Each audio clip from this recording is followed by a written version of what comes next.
And now, coming at you from the 5-Star Physique Studio in Knoxville, Tennessee,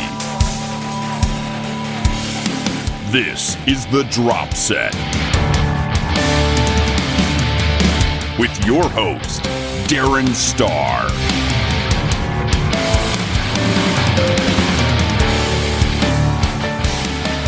Hey everybody, thanks for tuning in. I am Darren Starr and I'm a full-time online prep coach and have been since 2012. You can check me out at 5starphysique.com and read about my coaching programs, check out workout programs that I have available, read articles, and most importantly, you can click on the podcast button at the top or go straight to thedropset.com to vote on the most recent poll question posted at the top of the page.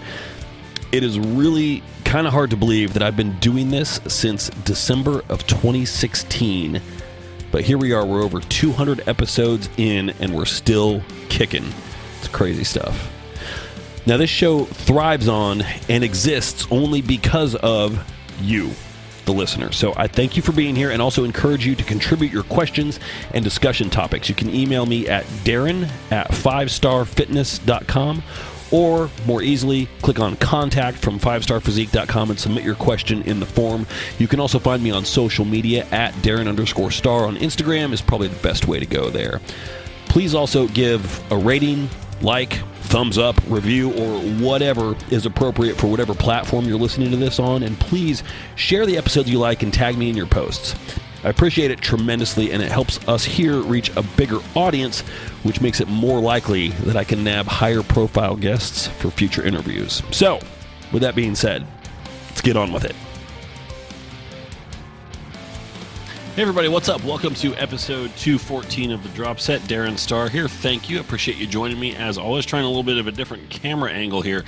Things are going to be changing pretty soon here, which I'm kind of excited about. I'm going to be moving from this location to that location back there. That, as you can tell by the there's a whole row of guitars there. You can really only make out the where's my finger? There we go. The Telecaster right there. And then there's my bass right there. That is my Les Paul clone right there. You can kind of see it. That's a Schecter 7-string that still needs to be set up. There's a whole bunch of them through there, and then there's a whole bunch on the wall out that way as well that you can't see. Anyway, as you can tell, that's my music desk. I'm going to combine things because that's a better location. The wall behind me will make a better backdrop for doing this kind of stuff. I'm going to be doing more of this kind of stuff in the future. The podcast will remain on video, and I'm going to be doing some additional YouTube stuff as well. I need your input on how we're going to make that work. So I'll appreciate any feedback you have for me on that. So that'll be happening relatively soon. We got a few topics we want to discuss today.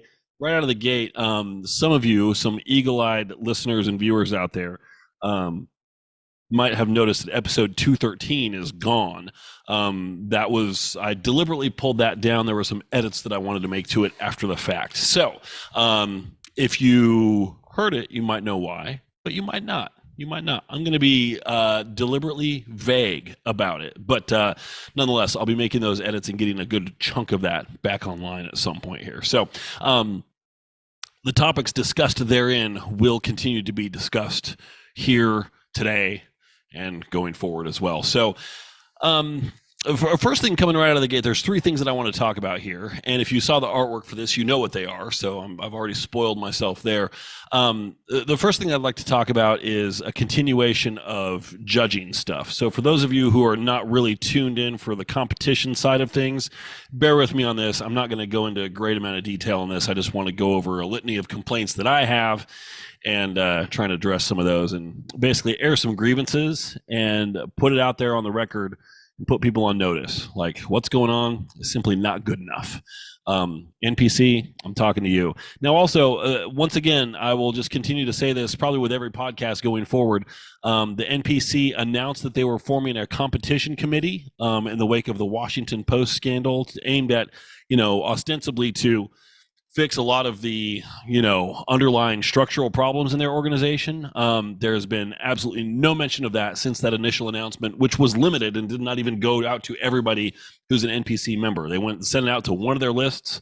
I did not get it. I was forwarded it from a client who did receive it. So I have no idea what their distribution methodology was on that. It was poor, whatever it was. And so basically, it was a oh shit, let's cover our ass kind of a situation in the wake of that article coming out, and I think they're just hoping that it's going to blow over. And so far, I mean, honestly, it seems like that strategy is working. You know, there was a lot of uproar about it and a lot of outrage about it, and that's kind of died down. People are moving on. People are still going to shows. One promoter, Brent Jones, has stepped down from promoting shows because of that specifically. Other than that, it seems like it's largely business as usual. So, and I think that we in general need to not be okay with that. I'm not calling for a boycott on the NPC. I don't really think that that's a valid option, but I do think that we need to hold them accountable and just say, hey guys, you said you were going to put that committee together. Where the fuck is it? Come on, get it together. There's been absolutely no word on it, and I suspect we will continue to not hear anything about it. So email, hold on. Let's just get it here. NPC first at npcregistration.com. Send them an email and ask them about this competition committee. Where is it? What are they doing with it? If enough people harass them, that's the only way we're going to make any noise. So I will be posting that on my social media. We've got to make some noise about this. I want something to happen on this. I want the NPC to be a better organization. So, but that being said, Nationals was this last weekend, and by all accounts, it was a mess. I mean, it was a big show. I don't know how many competitors were in it. I'm not going to do the math and add it up. I've done that in the past, and at this point, I'm just like, why? It was a big show. There are a lot of people in it. There was a lot of stuff going on. Lots of people got pro cards. Lots of people are upset about judging, etc. I'm one of them. I had a client in the show. I think she got jobbed a little bit. I don't think she should have won necessarily. She got a poor placing that I don't think was deserved in her class. And I always try to be as objective about this as possible. And nobody wants to come on here and listen to some dude whine about how his client got shafted or how he or she got shafted at a show. It happens all the time. I will just say, like, yeah, I'm not really thrilled with it. But also, if I'm looking for feedback, there is none. There's no feedback to be had from judges. You know, you can ask all you want, and you're just going to get, garbage in response, just stuff that doesn't really mean anything. So one of the things that the NPC said that they were going to be doing was sharing their scorecards going forward. So I was kind of curious to see what that looked like. So let me, for all those in YouTube land here, let me show you what that looks like here. Share screen. Hold on. Okay. That one right there, share. Is that working? Okay. So this is what a scorecard looks like from the NPC. So men's physique, open class A, placing, competitor number, name. That's your scorecard. This is not a scorecard. Okay. This is a list of how people placed. This is a results sheet. This is not a scorecard.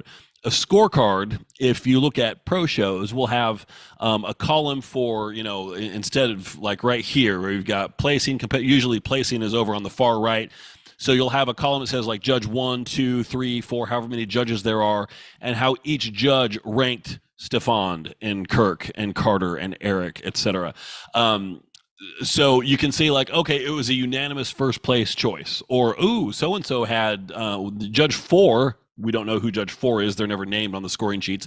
Judge 4 had, Kirk in first place and not Stefan. It was not unanimous. Okay. So if you're Kirk, that tells you like, all right, I was on the cusp, right? Somebody saw me win in this class, right?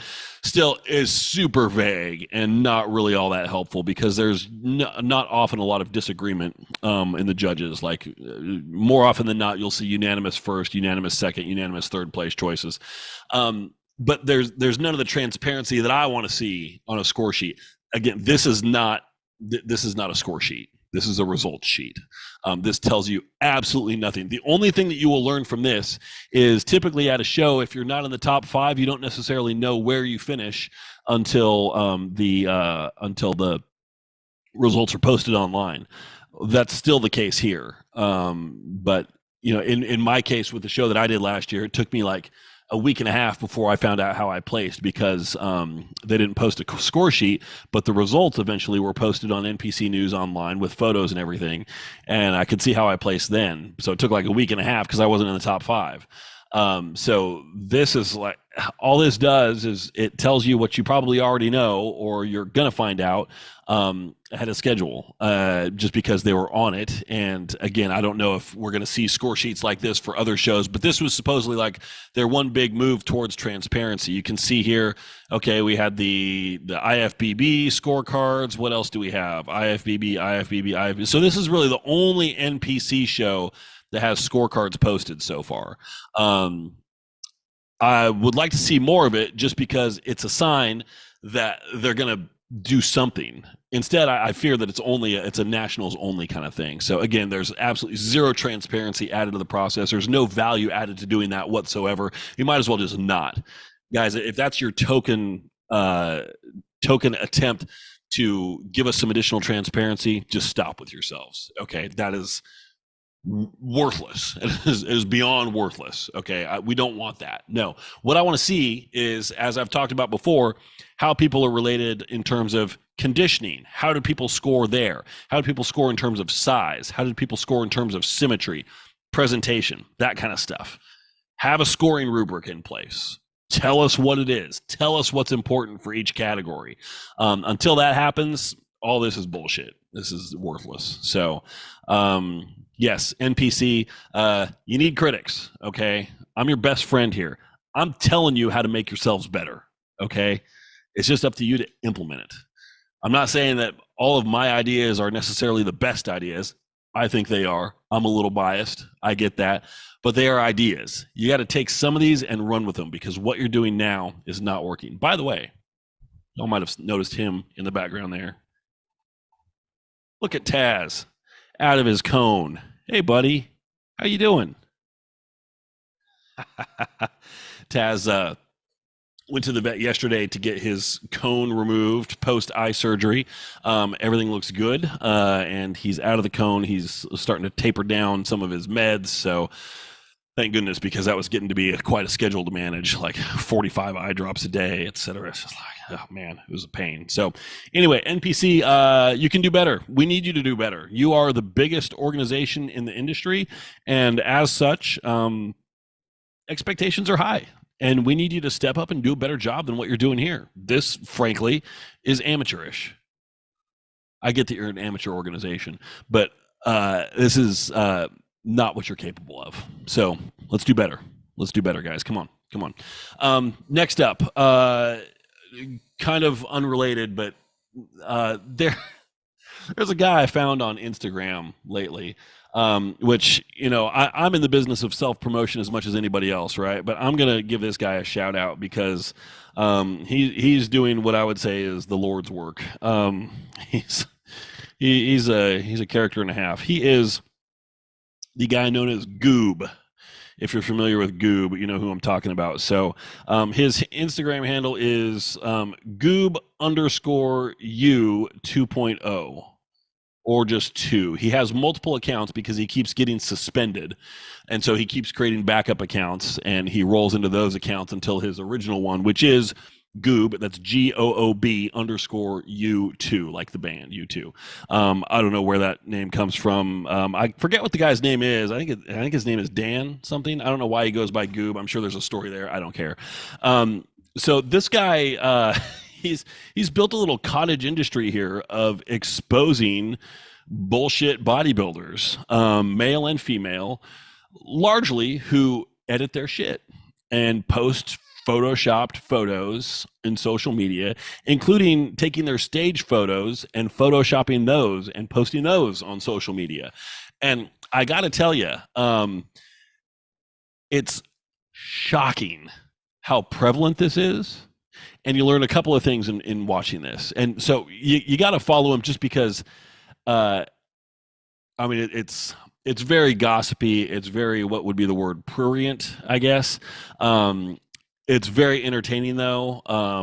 And it's just interesting to see just how brazen some people are with this. There was one guy he posted recently, I think this was just yesterday, who photoshopped his stage photos and literally like added 30 pounds of muscle onto his frame with his photo editing skills. Like it was ridiculous, like reshaped his entire body.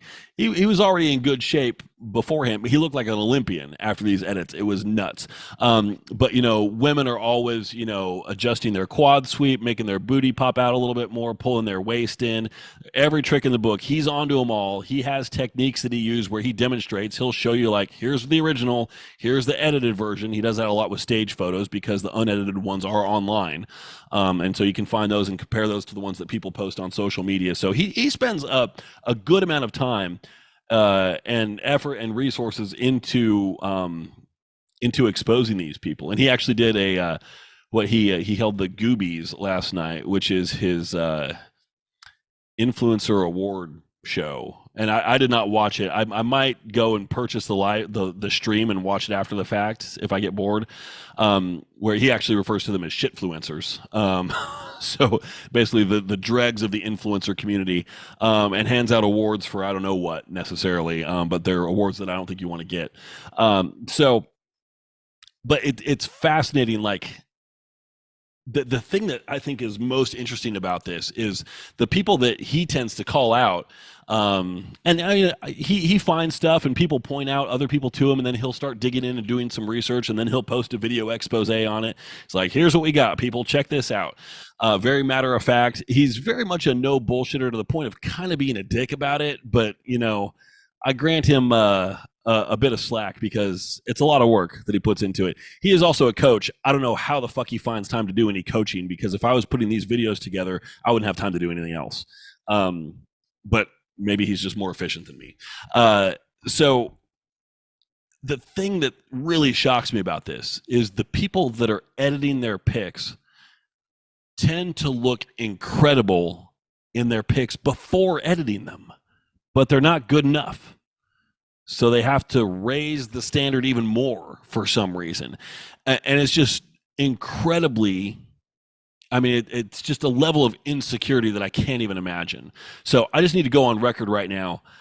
I've never edited a photo and posted it online of myself or of a client. And that's the thing. You'll get coaches who will post edited photos of their clients online as well, which is pretty shitty. So none of mine are edited.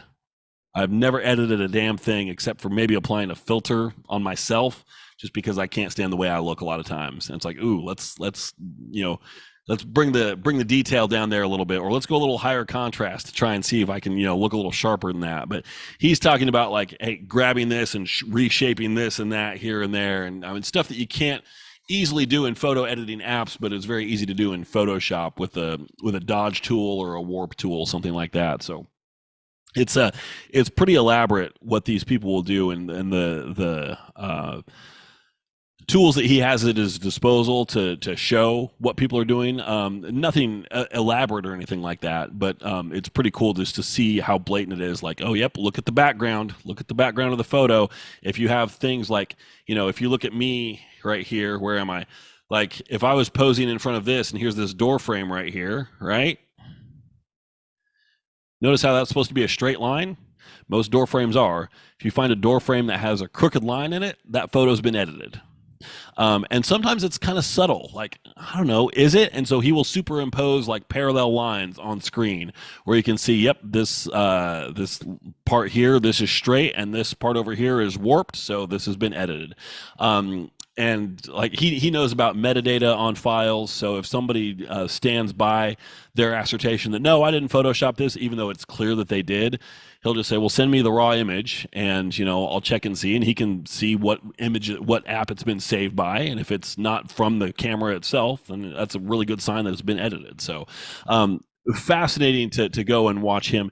He also does a bit with predators as well, where he's pretty ruthless in exposing anyone with predatory behavior online, which I applaud that. He called out some woman for posting a GoFundMe, which for some reason he took tremendous offense to, and I'm like, she wasn't lying about it.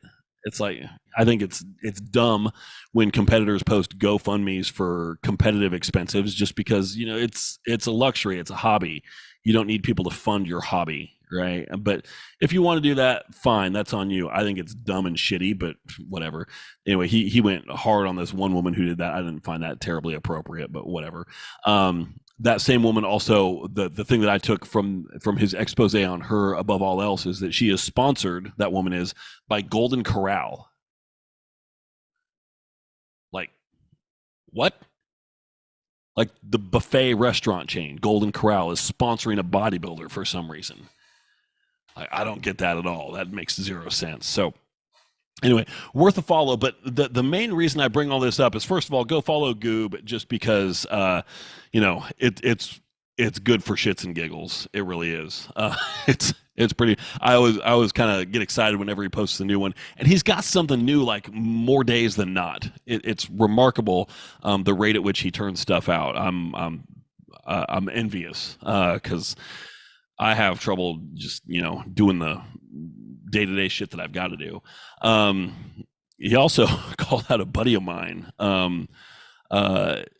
In one of the comments, he posted basically a tribute to Boston Lloyd. If you know who Boston Lloyd is, if you don't, I'm not going to rehash the whole thing. But he passed away. I don't remember when, last year, I think, maybe. And he had taken to calling out people in the industry for various reasons, like lying about their gear use and that kind of thing.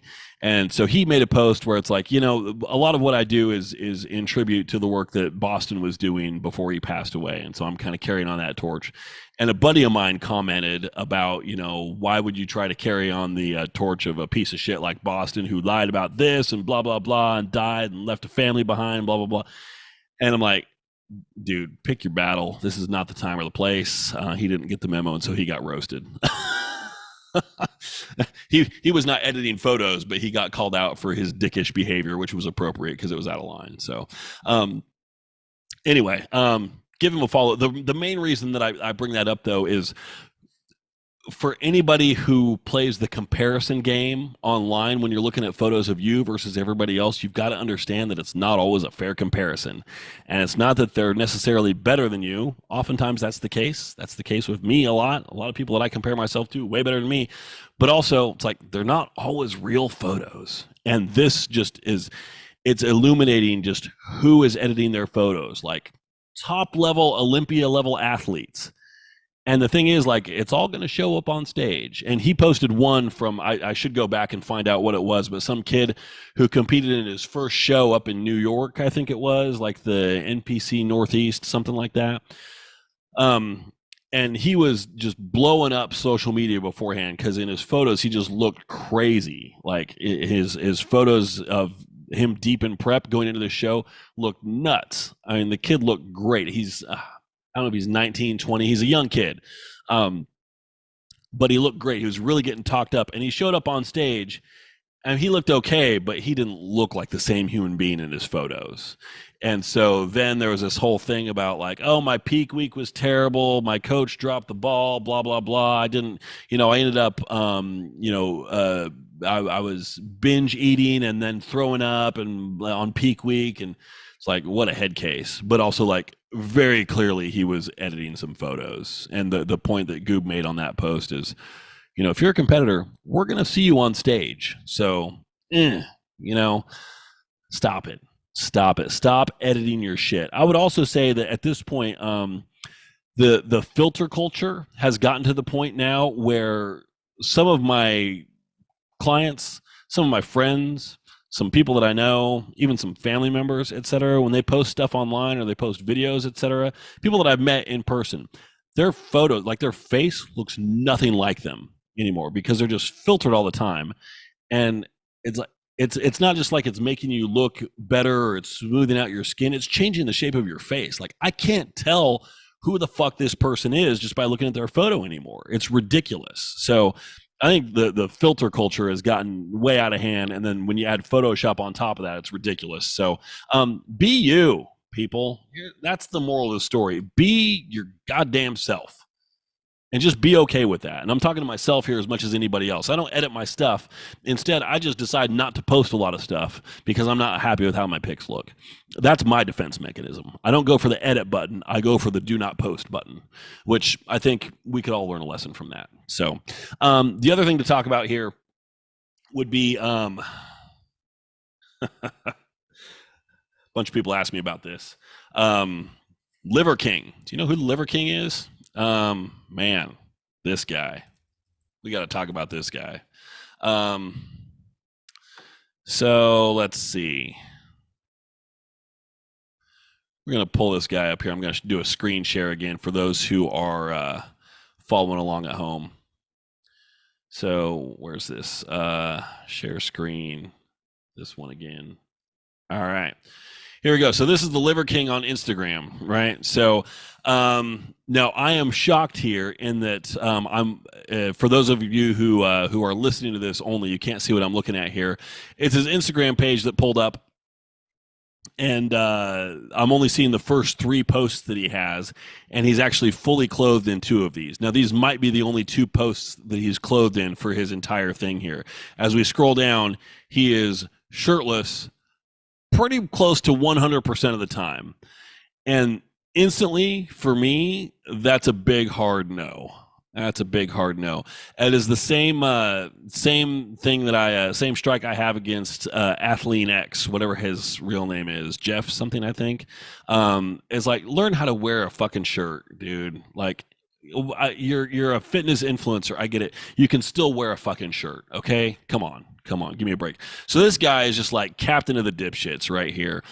So he has basically built a brand around his 9 ancestral tenets, right? Which is, I don't know what the fuck they are here, but basically it's like, you know, it's very much a Jeff Sisson kind of mentality, if you remember who he is from years past, where, you know, he had the whole like what primal lifestyle thing was his thing, which is basically like get outside, do shit, eat real food, get good sleep, etc. This, that. I mean, it's all just like pretty obvious bullshit. But he's all really in on like eating, like, you know, he's called Liver King because, you know, there's a image here of him like noshing into a raw liver right here. So yeah, that's a big fat hard no thanks from me. Absolutely not. I don't know what this thing he's wearing on his head is in all these photos. So he's definitely like a social media creation, right? It's a character, right? But he has, and you can just look at him here. Like, let's pull up this picture right here. Yeah. So does this guy look like he's natural? Well, he claims to be. He claims to be natty. So, or he did until recently, until Derek with More Plates, More Dates on YouTube exposed him and had emails demonstrating beyond a shadow of a doubt that he was not. So these were emails that he exchanged with a coach that he was looking to hire to help him. This was pre-rollout of the Liver King persona. Let me stop sharing this so I can stop looking at his stupid face. Get that off my screen. It's disturbing. So this persona only dates back to last year, and he's already got like 1.7 million followers. So he's clearly invested a lot of time, energy, effort, and resources into creating this social media empire, I guess you could call it. And as part of that, he was going to hire a coach. And so he sent out an email to this coach, went back and forth through emails. And then there was an assessment that he did as well. And so all the information from that, I don't know how, but it got sent to Derek, who did the video expose on it. And it's all out there. Now, there are some questions that I have about the ethics of that, of sharing private emails. So I don't, I mean, this is information that was sent to Derek and he posted it and talked about it. I don't have any issue with that. My issue was, wait, who sent it to him? Like, I feel like there could be a little bit of liability or confidentiality breach in there. Either way, whether there's a legal issue there or not, I'm not a lawyer, so I can't speak to that. I think it's shitty, and as a coach, I would never do that. If I had a celebrity client, and I've had some clients who you would know the names of. I will be vague, but professional wrestlers of some renown, prominent national politicians of some renown as well. So, but you're never going to get those names from me because I respect, it's not exactly anything that's, it's not protected by HIPAA or anything like that, HIPAA laws here in the United States. But I'm a big believer in just good personal ethics of coach-client confidentiality. So, yeah, if somebody wants to fly under the radar, and like the wrestler that I worked with, they made it very clear, like, I don't really want it known that I'm working with a coach. Like, that's fine. I would love to be able to promote this stuff online, but that's your call completely. So that is not a decision that I get to make. So so I have a problem with whoever, I'm presuming it was the coach in question here who sent those emails to Derek. And so I have a problem with that person, whoever that is. We don't know. Like that's kind of a shitty thing to do. I don't know if this guy, Liver King's real name is Brian something, and I'm going to call him that just because I can't stand it when people go by things that are not their actual given name. It's like, no, like I can't call you P. Diddy. I got to call you Sean, right? It doesn't really matter to me what you want to be called. Like, what's your fucking name? Anyway, like Madonna is at least her name, right? I couldn't go up to her and say, "Hey, Lady Gaga, how you doing?" Like, no, her real name is like Stephanie or something like that, right? That's what I'd have to call her, I think. I just can't do the whole character name. So Brian, not Liver King, Brian. Brian reached out to this coach and said, here's what I'm doing right now. And he outlined his basic routine. And to be clear, like, the guy works out really hard. And he more or less kind of follows the tenets that he goes by as far as the kind of diet that he follows, although it's, he only eats like 3 meals a day, and, raw liver is not really didn't look to me to be a very consistent part of that. It's like protein shakes, some red meat here and there, nothing, not a lot of food, honestly. And he's about 200 pounds. He looks bigger than that, but he's only like 5'7", I think, or something like that. He's pretty damn lean too. But then he outlines the cycle that he's on and all the GH that he's on as well, which is a shit ton of GH. And he went on ad nauseum about how expensive it was. I'm like, yeah. And he's taking like 10 units a day, which is ridiculous. It's just crazy. The anabolics that he's taking it was not a crazy protocol or anything like that, but that was also prior to working with this coach. And I suspect that whatever he was taking it probably got a little bit more aggressive after that. That's supposition on my part, but I'm making that assumption here. So, and he just claimed ad nauseum to be natural, and aggressively so, to the point where now that it's been proven that he's not, you would really hope that this guy's credibility is completely shot. But unfortunately, what we've learned, what we've always known and what has become more reinforced in the last decade or so is the cult of personality that gets built behind a person is hard to take down. And so he's got his fans that are not abandoning him. And they're like, he posted an apology that was basically like, hey, I fucked up. Yep, I lied. I'm not happy about it, and I'll do better. Like, that's about as good as you can do. But his apology kind of went off the rails after that. Like, if he would have just stopped there and made that a 10-second video, that was great. Instead, it was like a couple minutes long. And it's like, no, stop when you're ahead, dude. No. Because then he starts justifying it in all these other ways. He's like, oh my God, it went off the rails pretty fast. So, what the problem is, like, with somebody like this, he's always going to have a following. I mean, you can't just completely shut down somebody like this. But it's how aggressive he was in claiming to be natural, and how adamant he was in the theory that he looked the way he did because of the proprietary format that he was pushing, like these 9 ancestral tenets. So basically it comes back to, what is a snake oil salesman? That's somebody who claims to have the cure, and it's simple, and it's something that you haven't done before, but it's something that can easily be branded and, sold in a bottle or packaged and sold in a pamphlet. And whenever you find something like that in life, run away, because it's bullshit.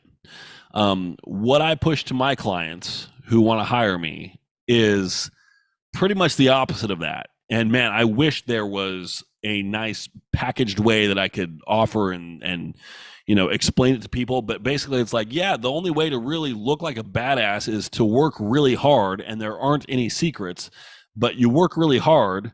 And once you're doing that, you find a way to work a little harder still. And then you look at some of the specifics you're doing and see if you need to tweak any of that stuff. And that's kind of where I come in, and also finding ways to help you work hard, get your mind right so that you're ready mentally to put in the kind of work that you need to do physically. So that's the basic core tenet that I preach. And that's not going to sell a lot of books. That's not going to sell a lot of t-shirts. That's not a brand that I can put behind that or anything. So, whenever you see something like that seems like, oh, wow, I just need to do X, Y, and Z, that's a guy who's trying to sell memberships and t-shirts and merch and, his 9 ancestral tenets. If you take away the branding, they're all, I'd say like 6 or 7 of them are really common sense. Work hard, get some sleep, spend some time outside, although that's optional. You certainly don't have to. I think it might help your mental health a little bit if you spent some time outside. Not here in Tennessee today. It looks like shit out there. Yeah, and prioritize your sleep and recovery, right? And it's funny because he also says in his videos like how he preaches quality of sleep and quality of recovery, and how he's an expert at that. In his assessment with this coach that got leaked, he acknowledged that he has terrible sleep patterns. Why? I mean, if you're doing all the stuff that you say that you're doing, what's the fucking problem with your sleep, dude? Give me a break. I mean, it's just phony bullshit like this that makes everybody suspect of the entire industry. And then I end up paying a price for that as well because I'm a part of this industry. So I hate it. I absolutely hate it. He is the exemplification of everything that's wrong with his industry. And it all stems from him not just refusing to wear a shirt. Oh, man. Okay. Anyway, that's really all I've got for today. I'm going to keep this relatively short. I don't know how long this is, but I'm going to just roll with this here. So thank you for joining me here. If you haven't checked out the website, please go do it. It's 5starphysique.com, all new, or the dropset.com will take you there as well. Check out what we got up there. Workout programs. You can read about coaching stuff. You can browse. It's been a long morning. What can I tell you? You can browse podcast archives, and you can check out the merch, and that section will be growing soon as well. See, I sell merch too. For me, it's all about spreading the message and trying to increase brand awareness more than anything else. My brand is just it's me. I am not a viral character. I'm a boring dude, so I don't have anything sexy to sell anybody, unfortunately. So I wish I did, but I don't. So anyway, I appreciate y'all joining me here for this kind of shorter, brief-ish episode. This is 214. We'll probably be back for 215 next week. Oh yeah. So you still here? I hope so. This is the important part. I mentioned doing some YouTube videos, right? I should have led with this. I am looking for ideas that people might have on a video series that might make something that in podcast format. I did it a little bit today with some of the stuff that I did here, bring in the screen share, so that you kind of see what I'm looking at, to try and work in a little bit of a visual element for those watching in YouTube land. But what I'd like to do is put together some YouTube videos, ideally in a series, like something that's a theme, like it's blah, blah, blah with Darren. And do something that incorporates a little bit more of a visual element, right? I see a lot of things on YouTube where it's really just a guy talking into a screen, kind of like this. I'm like, that could very easily just be an audio thing, like a podcast, but it's not. It's on YouTube. So therefore, I cross post this to YouTube just for kicks. But I would love to do something that's a little bit more video centric. So if you have ideas on a series that would work well for that in this kind of space, let me know. I would freaking love to hear it. Okay. That's all I got. So peace out, y'all. I'll be back next week.